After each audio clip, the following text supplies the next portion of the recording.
Trátase dunha das rúas do casco urbano boirense máis degradadas e que a día de hoxe presenta un peor estado. De aí que o Executivo local decidira realizar unha actuación importante que supoña a renovación non só estética, senón tamén de servizos, co separativo de auga e saneamento. Se vai a facer con cargo ao remanente de tesorería do ano 2016, ese resultado positivo que nos permite aplicar os aforros presupuestarios, aí se vai a levantar toda a rúa. Evidentemente vamos a facer aceras de pedra granítica, pero importante o que hai que facer desa rúa é facer o separativo de pluviais, os fecais por un lado, as aguas de pluviales por outro, enganchar todas as aguas de pluviais de todos os edificios á rede de pluviales e, sobre todo, unha obra importante que é sustituir os condutos de agua que son de fibrocemento, non? Que é un material contaminante.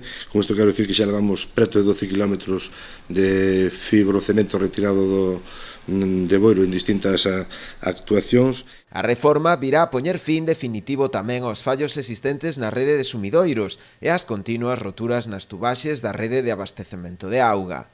Eu espero que solucionar os múltiples problemas que estamos tendo aí de alcantarillado, as múltiples roturas de agua que estamos tendo aí, tamén tendo en cuenta que é unha calle moi complicada por a pendiente que hai en relación ás entradas dos edificios, que intentaremos ir dulcificando eses abruptos saltos entre as entradas e a base da acera. A actuación enmárcase no plan deseñado polo Concello de cara a ir humanizando na medida do posible o casco urbano, como se fixo anteriormente coas rúas Norberto Pizjuán e Pablo Iglesias, na Rúa Bao, na Estatuto de Galicia ou tamén na Fernández Mato, entre outras. O inicio das obras será inmediato, xa que a actuación deberá estar rematada a finais deste mesmo ano.